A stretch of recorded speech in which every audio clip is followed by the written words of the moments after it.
Alors, Bezrat Hashem, la Gemara de ce matin, Berachot, la page 6b. Amar Rabbi Chalabu, Amar Ravuna, Kol hanehene misoudat chatan, ve'eno mesamecho, over bechamisha kolot. Alors voilà que le prophète Yirmiyahu, il a emmené une prophétie avec une bénédiction. Quelle est la bénédiction? Odishama ba'arei Yehuda, Ubchutzot Yerushalayim. Après la destruction, Yirmiyahu, il était au moment de la destruction du temple. Et malheureusement, tout le monde a été exilé. Jérusalem a été vidée et délaissée. Il a dit, Odishama ba'arei Yehuda ubchutzot Yerushalayim, kol sason ve'kol simcha, kol chatan ve'kol kala, kol, ken, omrim, odu et Adonai Tsevaot. Alors il dit ici, si tu vas dans un mariage, et tu réjouis pas le khatan, tu over bechamisha kolot.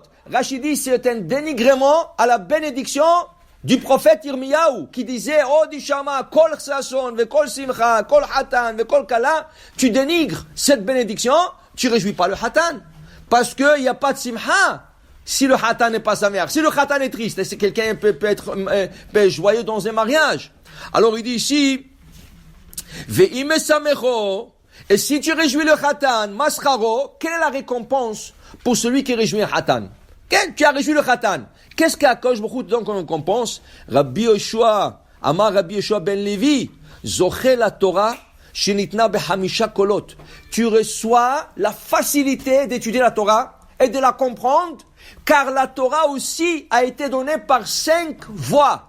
Hamisha kolot, ou Ma'amad Har Sinai, Parashat Yitro, Vayi bayom hashelishi, beyot haboker, Vayi kolot ubrakim, Vanan kaved alar, Vekol shofar chazak. Alors, Vayi kolot ubrakim, kolot au pluriel. Après, Vekol shofar chazak, Vayi kol shofar, encore le mot shofar, kol shofar, Moshe Daber, Vaelokim Ya'anenu Bekol. Comptant combien de fois c'est écrit le mot kol ici? La première fois c'est écrit kolot ou brakim. Kolot, c'est au pluriel. Minimum pluriel 2. Si la Torah ne dit pas 3, 4, c'est minimum 2. 2. Après c'est écrit Vekol HaShofar. C'est 2, c'est 3.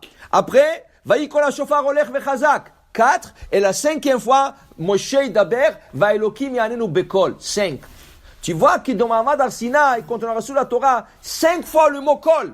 Donc, Hatan vekala, kol sason, vekol simcha, kol chatan, vekol kala, kol omrim, odu et Hashem tzevakot. 5 fois. Est-ce que c'est par hasard 5 et 5 fois? Non. Dit Rabbi Yoshua, c'est pas hasard. Si tu réjouis un Hatan, tu es zoché d'étudier la Torah plus facile. Qui veut dire, combien de fois tu veux t'asseoir étudier, mais si tu es découragé, tu ouvres un Gemara, tu sais même pas lire. Tu ouvres une Mishnah, tu n'arrives pas à la comprendre. Tu vois une halakha, tu sais même pas ce que ça dit. Tu n'as pas. Alors tu t'es découragé, tu te décourages, et après tu ne veux même pas étudier Hasbe Shalom. Okay? Mais quand tu ouvres et tu comprends, tu dis waouh, j'ai compris, tu continues. Et tu te casses un peu la tête, et c'est comme ça, petit à petit, tu avances. Okay? Alors quand tu as cette difficulté, tu sais qu'est-ce que tu fais? Tu vas réjouir un Hatam Mikala. Il raconte sur le Admor Migour, le Rebbe de Gour, une fois, il a dit à son chamage, trouve-moi un mariage, on va aller ce soir. Il dit, qu'est-ce que c'est, trouve-moi un mariage? Il dit, rien que trouve-moi ce qu'il y a un mariage ce soir à Bnei Brak, on va aller ce soir. L'autre, il n'a rien compris. Donc, il a trouvé un mariage dans une salle, il dit, Rabbi, ici, il y a un mariage, il dit, emmène-moi dedans. Ils sont rentrés dedans.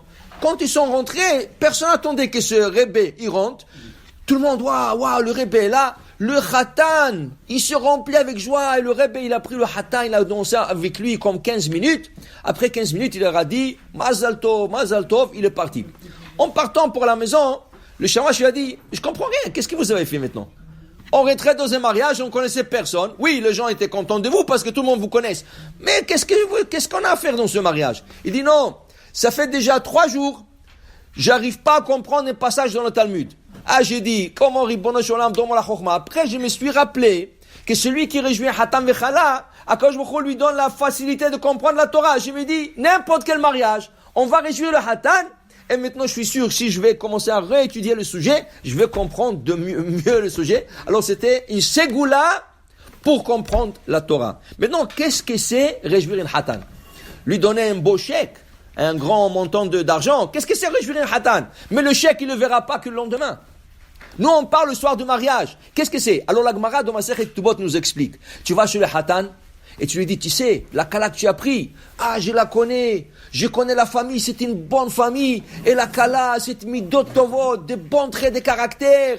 Et tu sais, elle va être une bonne femme pour toi. Rien que tu lui dis ça, waouh, tu l'assures. Parce que le mariage, pour certains gens, c'est un stress.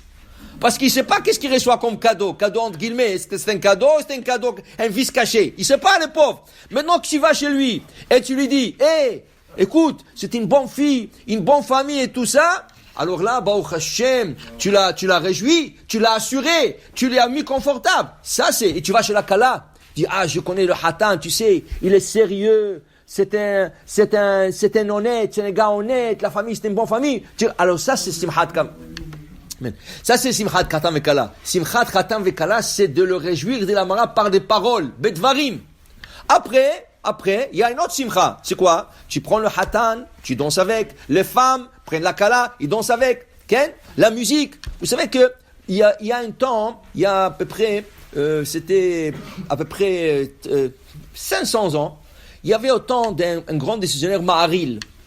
Le gouverneur de la ville, il a perdu sa femme. Il a décrété que personne a le droit d'écouter la musique pendant 1 an. Maintenant, lui, c'est un goy.